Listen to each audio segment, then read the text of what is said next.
Bienvenue sur Info 83, merci de nous suivre avec notre rendez-vous sportif côté sport, dont le rédacteur en chef est Yves Mérins qui est à mes côtés. Salut Yves. Bonjour Thierry. C'est pas bon mon intro, t'aurais fait comment toi? T'aurais dit... Non, là je respecte la ouais, hiérarchie. il se fout de moi. Qui est aux manettes, donc il n'y a pas de souci. Voilà, donc bienvenue, merci de nous suivre effectivement, on va parler de beaucoup de sport, hein, comme d'habitude d'ailleurs, et on nous suit beaucoup d'ailleurs. On va parler de cyclisme, de foot, de moto, de Formule 1, de rallye, de football, bien sûr, mais je l'ai déjà dit ça. Oui, mais Si on t'avais parle suivi, tu beaucoup de m'aurais sport repris. parce que Toulon est une ville très sportive. C'est Toulon est vrai. sa région et je suis content qu'on retrouve un petit peu le haut niveau dans quelques sports différents. Alors à la fin de l'émission, on aura l'interview, puisqu'il a donné une interview de Mourad Boudjelal, qui est devenu le président du Hier 83 Football Club. Et puis nous avons la chance d'avoir à nos côtés le nouveau président du Hier Toulon Var Basket, HTV, hein, et bien évidemment. C'est Gilles Garcia, qui vient d'être fraîchement nommé et qui est président. Bonjour Monsieur le Président, Bonjour Thierry, bienvenue. merci. Alors depuis combien de temps? Depuis 15 jours, c'est ça? C'est tout frais? Officiellement depuis 15 jours, oui, tout à Voilà. fait. 15 jours. Gilles Garcia et le basket, il y a un historique. Non, pas du tout. Pas Alors, du tout. qu'est-ce qui vous a amené, Gilles Garcia, à devenir le président du Hier Toulon Var Basket? Ben, le challenge. Il y a un challenge, il y a une volonté, j'avais une volonté de ramener le club, si j'en suis capable, et je pense en être capable, de ramener le club à un niveau qu'il a connu, un niveau de Jeep Elite, quoi. Qu'entendez-vous par le mot challenge? C'est vraiment le défi sportif, C'est un peu le défi sportif, ouais. Professionnellement, c'est des choses que, sans aucune prétention, que je sais faire. Enfin, j'évolue dans le niveau dans lequel j'évolue, je me débrouille pas mal. Le sportif, je découvre. Donc aujourd'hui, c'est vraiment une découverte, un challenge et de réussir sur un secteur que je connais pas. Avant de vous Pas soumettre bien. à la question avec notre ami Yves Mérins, on va rappeler votre parcours, hein. Vous êtes chef d'entreprise, des entreprises qui sont connues, reconnues, hein, sur l'aire toulonnaise, et pas que, dans le département du Var, peut-être la région même. À la région, oui, effectivement. Donc j'évolue dans le domaine du transport sanitaire, c'est les ambulances, et dans les pompes funèbres. Donc aujourd'hui, on rayonne sur le département du Var, des Bouches-du-Rhône et de la région Rhône. Yves, Thierry. oui, alors, le Hier Toulon Var Basket, on en a souvent parlé, hein, dans Côté Sport. J'espère que je suis assis en face de la première personne qui va guérir quelques grandes blessures. Voilà, parce que je fais partie des gens qui ont été choqués par ce qui s'est passé au HTV, Mhm. par cette espèce d'abandon qu'il y a eu, cette pseudo-vente à Paris. On a tourné le dos à des générations de gamins, on a tourné le dos à des supporters passionnés. Je me rappelle avoir vu le Palais des Sports complètement plein lors de quelques matchs du HTV en Pro A et à la Semaine des As. Donc il y a beaucoup de choses à guérir, il y a beaucoup de choses à arranger et je mets un cierge pour que ce monsieur Ah oui. fasse le boulot Comme tu y vas. pour remettre le HTV à sa vraie place, c'est-à-dire à mon avis en Pro A. On va simplement expliquer pour ceux qui ne connaissent pas l'histoire, hein, cette vente des droits du Hier Toulon Var Basket à Paris. Je sais pas si je dirais vente, je dirais une cession, parce Cession. que je pense qu'il y a des zones d'ombre économiquement parlant, que l'Américain qui a racheté Paris et donc qui a racheté le HTV n'a pas été au bout de sa démarche. Je crois qu'il y a encore des choses à régler, mais ça, le futur président ou le président va nous l'expliquer. Mais même, c'est pas une histoire d'argent, c'est que on a vendu notre âme. Moi vous savez, j'ai deux énormes blessures. J'ai vu le Sporting condamné, vilipendé, être remis dans le football amateur. Quelques années après, c'est le HTV. Je pense que Toulon, hier, et le département ne méritent pas ça. Gilles Garcia, donc Oui. vous venez d'arriver, Mhm. tout frais et moulu. Alors rien à voir avec le basket avant, hein. C'est vraiment une discipline, un sport que vous découvrez. Tout à fait. C'est un sport que je connais pas du tout. Je connais pas mal de sports, certains pour les avoir pratiqués, mais le basket, c'est un sport que je connais pas. Mais aujourd'hui, on va pas me demander de jouer au basket, donc c'est déjà une bonne chose. On va vous demander d'être un chef On me d'entreprise. demande voilà, moi ce que je veux, c'est récupérer le club. Je vais les récupérer pour à un moment donné essayer d'en faire quelque chose, quoi. Est-ce que vous allez gérer donc le Hier Toulon Var Basket comme vous gérez vos entreprises? Oui, ça part. Est-ce qu'on peut le faire, ça? Est-ce que Alors, c'est... il y a le monde associatif qui est quand même un monde particulier, où à un moment donné, ça ne se gère pas comme une entreprise, hein, un monde associatif. Il y a des bénévoles, donc entre autres, et puis il y a des susceptibilité, comme dans le monde professionnel. Il va falloir un petit peu canaliser et travailler autour, mais à la base, je vais essayer de gérer ça comme une entreprise, oui, mais tout en ayant aussi l'esprit associatif, bien évidemment. Pour être très clair dans ma critique, euh, je vais vous confier quand même que je pense que Toulon et Hyères sont des villes très sportives, que Toulon et Hyères, les clubs de football et de basket ont toujours été remarquablement aidés par les collectivités locales. J'en veux pour preuve qu'il y a eu des tas de saisons où c'était même l'exclusivité du budget. Donc ils ne peuvent pas se plaindre. Toulon, on dit qu'il n'y a pas beaucoup de supporters ou de spectateurs. C'est faux. Quand on met une équipe à disposition, le Palais des Sports est plein, le stade Mayol est plein. Je rappelle que Mayol, le record de spectateurs, c'est pas le RCT, c'est le Sporting qu'il a. Donc il y a eu de grands joueurs qui ont fréquenté le HTV. Donc pour moi, c'est très clair. C'est un problème de dirigeants, c'est un problème de décideurs. Et le jour où on aura, et c'est pour ça que je l'espère de tout cœur, que Gilles Garcia sera à la hauteur de ce challenge, le jour où on aura de vrais dirigeants, on aura des grands clubs comme dans toutes les grandes villes qui méritent ça. Vous êtes mis, je suppose, au travail dès Oui. que vous avez été élu président. Donc, quelle va être votre première mission? Je pense que ça a été de s'occuper de l'intérieur du club, de l'interne, des managers, du staff, pardon, et des joueurs. Alors la première mission a été sportive, a été basée sur les joueurs, puisqu'il a fallu bâtir une équipe, puisqu'on devait censément, on avait fait une demande pour avoir une wildcard et monter en National 1 sur dossier. On n'a pas été retenu, on y reviendra peut-être pendant l'entretien. Certainement, oui. Donc aujourd'hui, on a bâti une équipe pour jouer les premiers rôles au sein du basket, plus généralement. Donc après, c'est prendre la main sur l'organisation en interne. Donc on va essayer de structurer ça pour essayer de professionnaliser le club.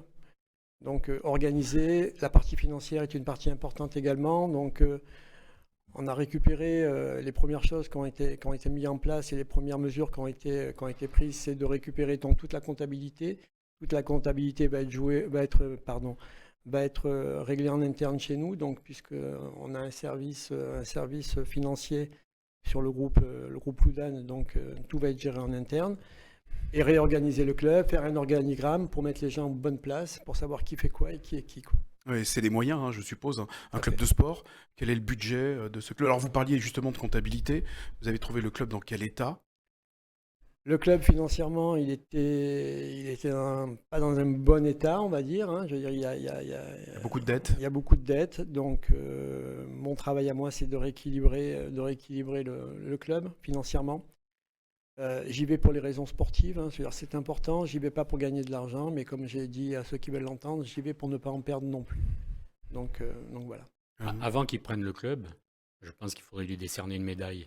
Parce que se lancer dans une telle aventure, à mon avis, il faut avoir un courage inouï. Il nous le confirme, puisque en prenant le club qui a été vendu, donc qui a été condamné à descendre de plusieurs crans, on devrait avoir une situation complètement nickel et à plat. Il trouve encore des dettes, alors que les Américains auraient dû tout épurer. On repart à zéro. Repartir à zéro, c'est pas moins quelque chose.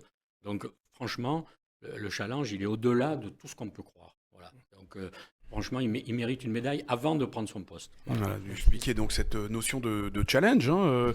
On serait tenté de vous dire, et c'est mécanique la question, c'est qu'est-ce que vous y gagnez?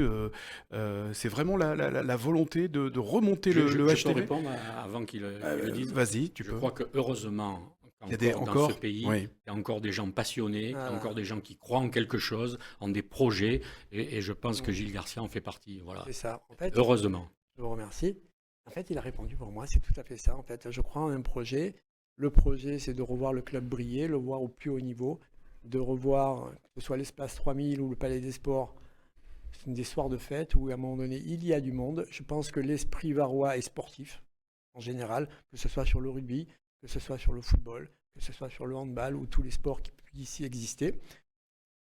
Le but, c'est de faire rayonner, de faire rebattre le cœur des Varois sur le sport, peu importe l'activité sportive. Alors, Je rappelle quand même on est monté, non, le HTV est monté en Pro A en jouant longtemps aux Rougières, C'est ça. qui est j'ose pas le qualifier, Aux comme Rougières. gymnase, aux Ouais. Rougières. Mhm. Après, il y a eu une étape Espace 3000, et après, les élus, quand même, devant la Vox Populi qui réclamait quand même ça, et c'est très bien pour la ville, Hubert Falco notamment, a mis à disposition un magnifique palais des sports. Donc je pense que ce palais des sports, il faudrait quand même le remplir avec de vraies équipes. Il n'y a pas que le basket. il y a le Le handball. hand féminin, il y a Mhm. le futsal, il peut y avoir différents trucs. Pourquoi ne pas organiser un jour un très beau tournoi de tennis? Il y a des tas de choses à faire. On a pleuré pendant des années, on n'avait pas d'outils. Là, on a un des plus beaux outils de toute la Côte d'Azur et il n'y a plus rien dedans. Donc c'est quand même regrettable. Yves Mérins, au sport, à la métropole. Non, il y a un très bon adjoint au sport en ce moment, Laurent Bonnet, et j'ose espérer que Laurent va faire passer quelques idées de ce type. Voilà. Et puis sinon, il peut demander conseil. Parce Mais on que, sera toujours là pour des parce qu'il y a conseils. des ouais. professionnels comme Yves Mérins, effectivement, qui ont traîné leur guêtre, et ce n'est pas Ouais. une insulte, dans les différents stades de France, sur n'importe quel sport, d'ailleurs tous les sports, et donc qui ont vraiment une véritable expertise, une connaissance, et comment dire, des connaissances également en réseau. Ce qu'on appelle Tu aujourd'hui sais, un quand je suis réseau. arrivé à Varmatin, le Sporting est en première division. Le RCT, n'en parlons pas, ils étaient au plus haut niveau. Le basket est monté en Pro A. Le handball était bon. Il y avait le circuit Paul Ricard avant que Manicourt le vole pour quelques années. Il y avait Franck Exposito qui nageait et qui a représenté la France aux Jeux Olympiques. Bon, il y avait Fabrice Santoro et bien plein sûr. de tennismen. Bon, donc il faut arrêter. Il y a une vraie histoire sportive à Toulon et dans le Var. Donc il faut relancer cette histoire parce que là, ça vaut vraiment le coup, quoi. Voilà, Gilles Attaché est rude. Oui, la tâche est rude, mais il y a le courage et il y a l'envie. Il y a l'envie surtout, je dirais l'envie et la persévérance. Donc c'est quelque chose de capital. Donc déjà à la base d'avoir envie, c'est important. Voilà. Qu'est-ce que vous avez, donc, dès que vous avez pris vos fonctions? Il y a eu quoi? Il y a eu changement de manager, il y a eu changement Alors, d'entraîneur, des joueurs? Non, au l'entraîneur plan reste le sportif. même. Donc le manager général reste William Dumas. C'était la personne qui a pris un petit peu le club à bras le corps lorsqu'il est redescendu. Il était sous le couvert du président en exercice, Monsieur Grasser, Mhm. donc qui est passé vice-président depuis que j'en ai pris la présidence complète. Voilà, après, comme je vous dis, c'est restructurer. On va restructurer le club et mettre les gens aux bons endroits et faire passer les bons messages et insuffler une certaine philosophie et une âme qu'on veut redonner à ce HTB. Est-ce que vous vous sentez un peu entouré? Il y a des partenaires, les élus, ils voient votre arrivée d'un bon œil? Oui, écoutez, Monsieur Girand, donc maire de Hyères, et Monsieur Falco de Toulon, donc à un moment donné, on s'est vu, on a discuté, on a eu plusieurs entretiens. J'ai eu le soutien donc des deux collectivités. Monsieur Girand donc déjà nous a mis à disposition l'espace 3000. Je vous rappelle Très belle première étape. Voilà, je vous rappelle que le club jouait au Rougières, comme vous l'avez dit, et c'est très vrai.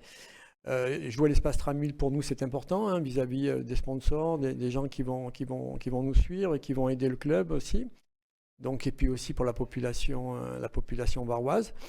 Monsieur Falco nous a promis de nous mettre à disposition 2 matchs dans l'année, le Palais des Sports, parce qu'il y a un problème de parquet le temps 2, mais c'est quelque chose qui sera réglé donc, sur l'année 2023. Donc voilà. Mais donc déjà, l'espace 3000 est quelque chose d'important pour nous.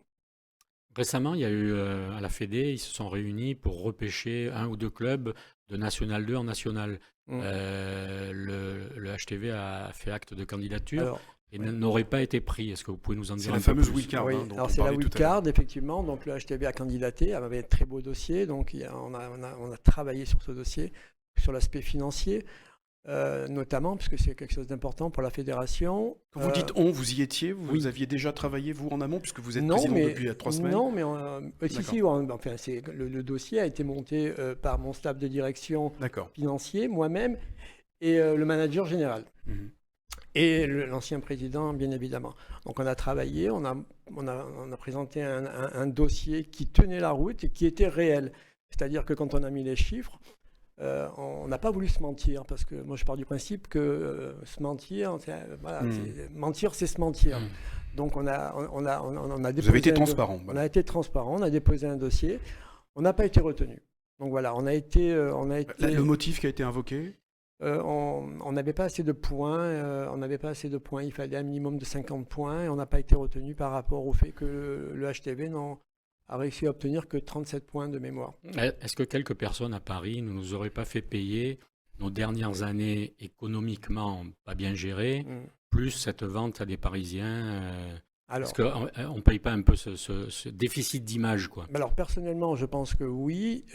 Sur les réseaux sociaux, ce n'est que des réseaux sociaux, mais bon, il y a quand même des fois des choses qui sont dites et qui peuvent donner la tendance. Il y a beaucoup de gens qui ne comprenaient pas que le club ait été cédé et qu'on recandidaté pour remonter. Donc c'était très mal perçu sur les réseaux. Moi, je sais que j'ai pu lire certains commentaires. J'évite de rentrer dans ces lectures qui valent que ce qu'elles valent, mais qui donnent un peu la température malgré tout. Et ben, ce qu'on pouvait y lire, c'était pas très beau parce que voilà, il était dit clairement que le HTV avait cédé ses droits et aujourd'hui, ben, il venait quémander, excusez-moi l'expression, une place en National 1 sur dossier. Et donc on a été un petit peu rejeté. Je pense, comme vous l'avez dit, sans attaquer personne, je pense qu'on paye malgré tout quelques histoires du passé. C'est dommage. Moi, je pense que pour l'histoire du club et puis la présence de ce palais des sports magnifique, je pense qu'ils auraient pu nous donner un coup de main quand même pour commencer à gommer cette anomalie, quoi. Voilà. Alors, les collectivités, que ce soit M. Girand ou M. Falco, ont fait le nécessaire pour le dossier, puisqu'ils ont fourni un document comme quoi ils aideraient le club, bien évidemment, dans la mesure où le club évoluerait en National 1. Ils le font en National 2, bien évidemment. Malgré tout, ça n'a pas pesé. Bon, voilà, droit acte, quoi. Mais vous savez, la plus belle chose qui a été dite par les joueurs lorsqu'on a eu ce refus, quand on a vu l'équipe et qu'on a discuté avec les joueurs ont eu cette fierté de dire on ira la gagner sur le parquet. Sportivement, c'est bien. Sportivement, humainement, c'est bien. Ouais. Oui, comme vous dites, sportivement et humainement, c'est très bien. L'état d'esprit, c'est important pour vous. C'est ce que vous laissiez entendre quand on a préparé cette interview. Oui. L'état d'esprit que vous voulez insuffler, un nouvel état d'esprit. Un état d'esprit, moi dans le monde de l'entreprise, lorsque je fais une équipe de gens qui s'entendent. Qui travaillent ensemble. Une équipe. Voilà, une équipe. Une équipe dans le grand sens du terme. Aujourd'hui, c'est ce que j'essaie de faire au niveau du basket. Lorsqu'il y a eu les recrues, avec William Dumas, on a reçu les joueurs, on a essayé de voir si les états d'esprit collaient avec l'équipe qu'on était en train de bâtir, enfin que William était en train de bâtir. J'ai malgré tout reçu les joueurs pour voir s'ils collaient à cet état d'esprit. Pour nous, c'était important de faire un état d'esprit. L'objectif, donc, maintenant, dans cette nouvelle présidence qui est la vôtre? C'est très vite joué déjà, j'espère.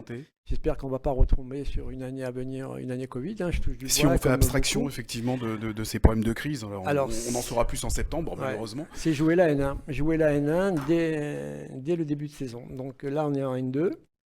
La N1, c'est la porte du professionnalisme. C'est la N1, c'est jouer les premiers rôles en N2 pour pouvoir monter sportivement et sur parquet, monter en N1. Et à terme, on retrouvera la Pro A. Même s'il ne faut jamais l'annoncer. Mais bon. Non, mais vous savez, moi, je prends mes responsabilités. Je suis quelqu'un qui, à la mesure du possible, fait ce qu'il dit et dit ce qu'il fait.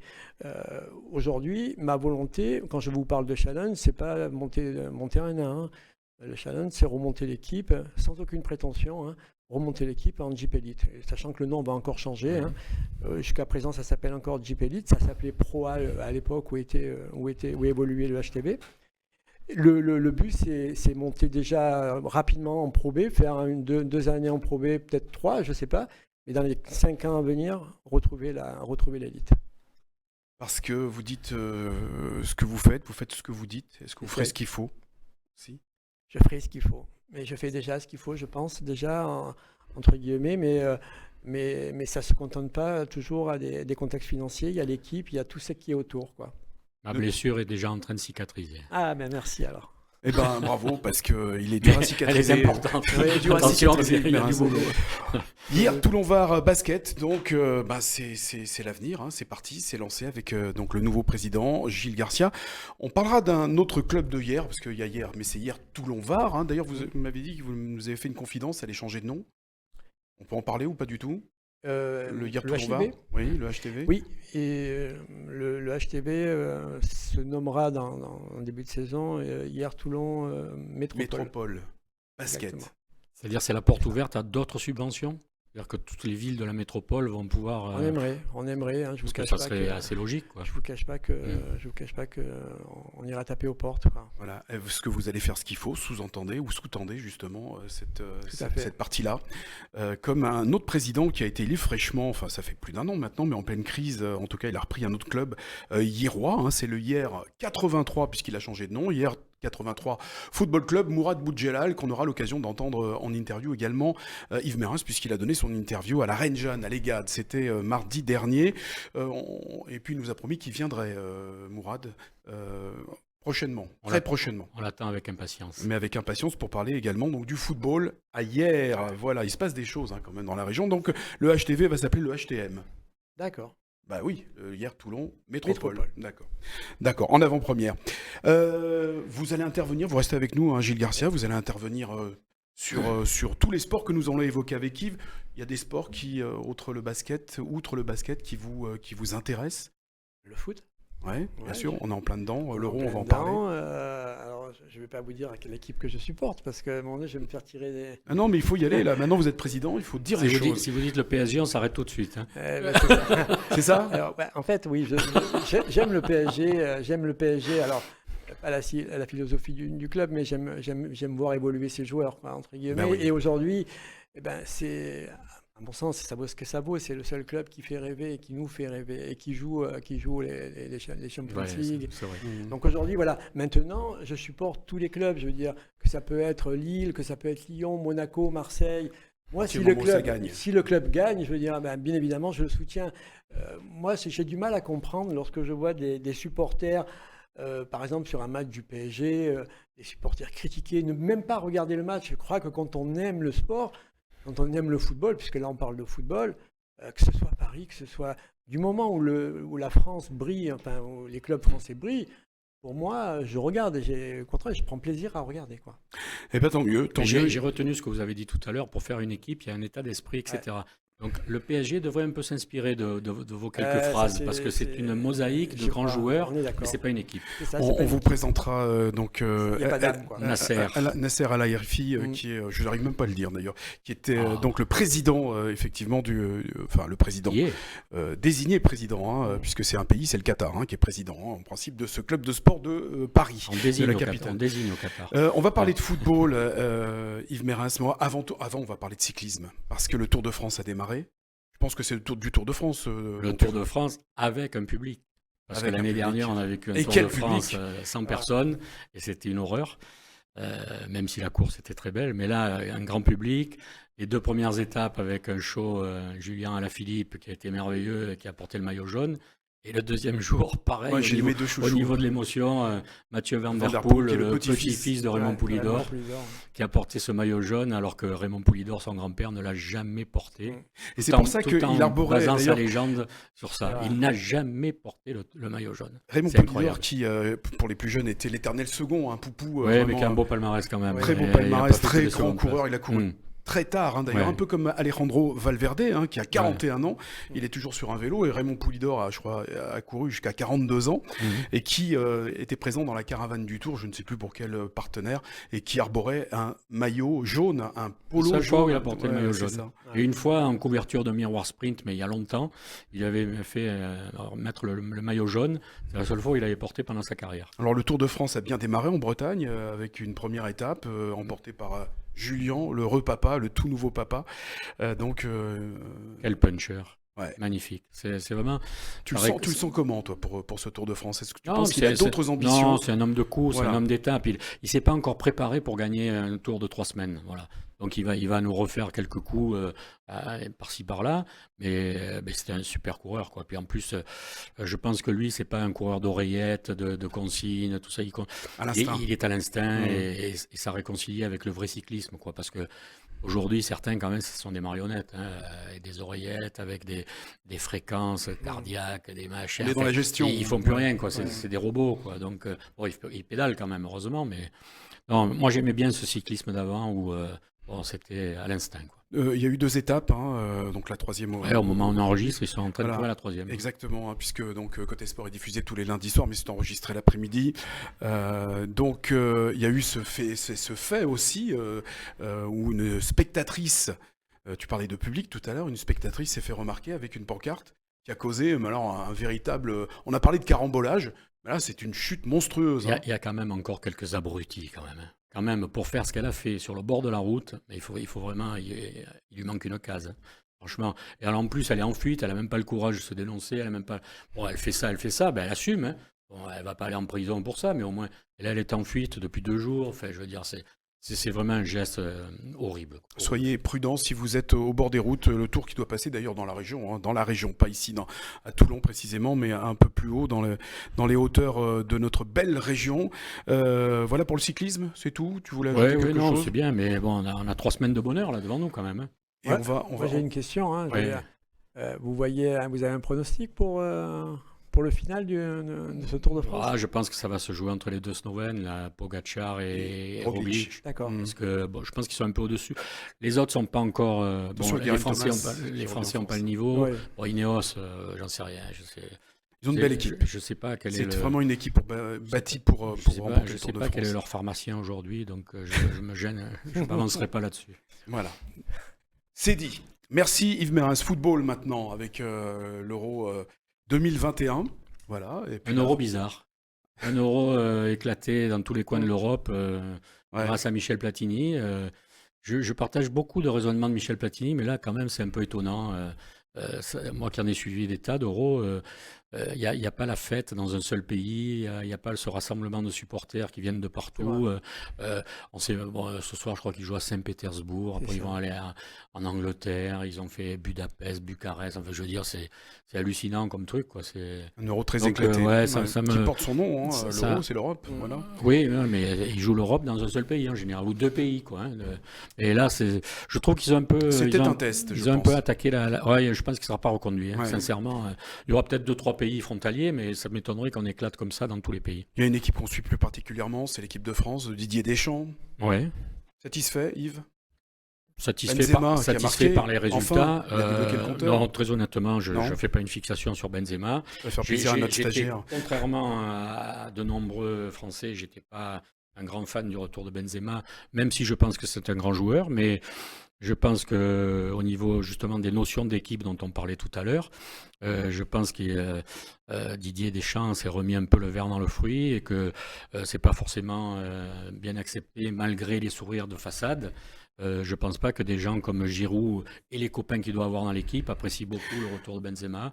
Donc pour ce qu'il a apporté, franchement, c'est pas encore ça. Un penalty et un but que moi j'aurais sifflé hors jeu, donc là je vais encore pas me faire des amis, mais je veux dire, Giroud, il était en train de battre les records d'efficacité en équipe de France, je vois pas pourquoi on l'a écarté, hein. Au nom de quel principe, voilà. Oui, d'autant plus qu'on a fait revenir un joueur qui a été écarté, alors bien sûr pour l'histoire avec Valbuena, pour l'ambiance bien sûr, mais surtout qu'il n'avait pas inscrit un but depuis plus d'1 an, je crois, c'est ça, hein, au départ, hein, avant qu'il soit écarté, c'était en 2015, donc bon... Voilà. Bon, il a marqué. C'est un incontestable grand joueur, ce qu'il il nous le montre à Madrid tout le temps. Mais bon, une équipe, c'est pas une addition des 11 meilleurs joueurs. Une équipe, c'est une alchimie. Il faut trouver quelque chose entre les uns et les autres. Depuis que Benzema est revenu, bizarrement, Mbappé n'a pas marqué un but. Personne ne se pose la question, là. Donc, soi-disant, ils s'entendent bien. Soi-disant, c'est le complice de Griezmann. Mais bon, j'ai pas encore vu le trio magique, là, nous faire rêver. Alors, donc, ça fait quand même un paquet entre les matchs amicaux et les 3 premiers matchs. On n'a pas rêvé, donc on attend, on verra. Peut-être qu'il va nous donner l'euro. Justement, Yves, cette attaque, parce que lors du premier match, on a vu pas mal de permutations avec Mbappé à gauche, Benzema dans l'axe, Griezmann, on ne savait pas trop où il était, il se marchait souvent sur les talons avec Benzema. Vous en pensez quoi de cette animation offensive? J'en pense autant de bien que ceux qui me parlent du 4-2-3-1, du 4-4-2, du 4-3-3, on dirait des mathématiciens. Le football, tu mets 11 mecs contre 11 mecs, et puis c'est l'animation, et c'est l'intelligence, et c'est la complémentarité entre les uns et les autres. Et moi, quand on me dit Mbappé, c'est à gauche, à droite, au milieu, machin... Bon, Mbappé, c'est un attaquant, il doit marquer des buts, un point final. Griezmann, il doit marquer des buts. Benzema, il doit marquer des buts. Le reste, c'est de la littérature. Voilà, c'est tout. Et c'est pas une question de tactique, d'économie, non. Ils sont là pour marquer des buts, les défenseurs pour défendre. C'est basique, mais c'est ça le football. Voilà, la France qui joue, qui accueille, puisque la France reçoit, donc, mais pas ici en France, reçoit dans quelques minutes. Chez elle, à Saint-Pétersbourg. À Saint-Pétersbourg, La Suisse. Non, mais c'est hallucinant. La Suisse et non pas la Serbie, comme l'a dit Xavier Domer qui commente sur M6 avec Robert Pires, qu'on salue. N'attaquez pas le fils de Jean-François qui nous a offert 1 euro en 84. C'est la copie conforme de Grégoire Margoton, je préfère l'original. Voilà, moi qui ai été commentateur. La moto peut-être, ou la Formule 1 d'abord. La Formule 1, Verstappen. passation de pouvoir. On était peut-être en train d'assister enfin à l'après-Hamilton, parce que Verstappen est bon, gagne des grands prix, ça se joue à la régulière sur la piste, donc c'est bien. La Formule 1 retrouve un petit peu d'allant et ressemble un peu à la moto, parce que la moto c'est le top du spectacle en ce moment. Très bonne transition, mais je voulais rappeler que Max Verstappen sur Red Bull donc, a remporté le Grand Prix de Styrie, donc en Autriche. Alors la moto... Je ne savais pas où c'était la Styrie, hein, j'ai appris ça. Moto, c'est Quartararo qui domine, qui est fabuleux. El Diablo, il est Grand toujours Prix dans des les Pays-Bas cette fois-ci. dans les 3 premiers dans les essais. Il domine les courses, c'est son 4e Grand Prix, sa 4e victoire. Magnifique. Et puis j'adore ça parce que ça se joue pas dans les stands, ça se joue pas, ça se bat, ça se rebat, ça se passe, ça se Très dépasse. physique, C'est la magnifique. moto. Hein. Hein, C'est très très physique. physique. Ah, c'est des Et puis, acrobates. voilà, c'est des acrobates, exactement. Quand ils sont lancés à grande vitesse dans des courbes où à un moment donné il faut maîtriser la moto, moi je sais que c'est quelque chose qui me passionne. On va parler du canoë. C'est vraiment quelque chose de Et la fabuleux. télé nous rend pas service parce Ouais. que c'est remarquablement filmé, Mm. et on a l'impression qu'on pourrait tous conduire, alors que Ah, quand on les voit en vrai sur un Grand Prix, Mm. c'est hallucinant, quoi. Les risques qu'ils prennent, la vitesse à laquelle ils passent, c'est incroyable. Ça et la Formule 1, et le ski, ça m'avait fait cette impression aussi. Hein. J'avais assisté à des descentes, c'est incroyable, incroyable. Et c'est vrai qu'on croit toujours que la moto c'est le moteur, c'est vrai que ça fait partie, c'est Ah, le important. pilotage. Et le pilotage Ouais. est capital. Si vous n'êtes pas bon pilote, vous pouvez avoir la meilleure moto du monde, hein, je veux dire, mais vous finirez pas premier. On va parler un petit mot également sur le canois Johan Zarco, hein, qui a terminé au pied du podium. Eh oui, 4e encore, et 2e au classement en général du championnat du monde, donc il tient son rang. Hein. Les 2 Français sont devant, hein. Mm. C'est bien. On va rester donc dans les sports de route, sports de circuit, circuit particulier avec le rallye peut-être. Ah, c'est pas du circuit, ça, hein, c'est sur les routes. Ça. C'est sur les routes, voilà. Ouais. Il y a un circuit bien Là, particulier quand même. ouais, là c'était au Kenya, hein, donc c'est dans la. D'accord, hein, c'est dans la donc, Cambrousse. ouais. Ben Ogier qui est toujours devant, superstar. Il était les seuls à gagner parce que il était largement distancé. Je crois qu'il a pris 2 minutes de pénalité dans la première étape. Et puis il a réussi à refaire son retard. Bon, certains ont abandonné devant lui, mais enfin, il l'a fait à la pédale, comme on dirait en cyclisme. Donc, grand champion. Les sports comme les rallyes dont on vient de parler avec Yves Mérin, ça vous tente ces aventures-là ou pas du Ah, tout ça me Gilles tenterait, hein, je veux dire, ça me tenterait, mais après, faut être capable de le faire, de pouvoir le faire, je veux dire. Mais c'est vrai que c'est quelque chose de très. Moi, je suis le sport mécanique, c'est. Alors, beaucoup moins la F1 maintenant qu'à l'époque où on a pu connaître que il y avait ces courses entre Prost et Senna, où on a eu des combats magnifiques. En moto, je suis, et bien évidemment, Zarco, aujourd'hui, on a la chance d'avoir un Français qui brille, et ça faisait très longtemps. Hein. Je me rappelle que le dernier, c'était, comment il s'appelait enfin, le nom ne me revient plus, mais...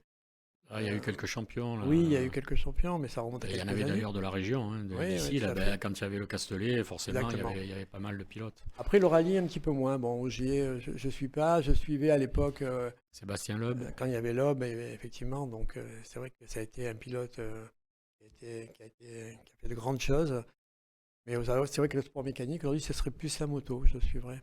Depuis 15 ans, on a les 2 meilleurs pilotes, hein, entre C'est Sébastien vrai. Loeb et En rallye, Sébastien ouais. Ogier. On C'est est les incroyable. plus Hein. forts, on est les plus forts, disons-le. Ouais. Disons-le. Je voulais saluer également le Toulonnais, le Hierois, plus exactement, puisque la ville de Hyères est à l'honneur, même si c'est la métropole aujourd'hui. Antoine Hoang, qui s'est qualifié pour Wimbledon, Ouais. également 156e à l'ATP, voilà, qui va parcourir, donc qui va concourir dans ce prestigieux tournoi.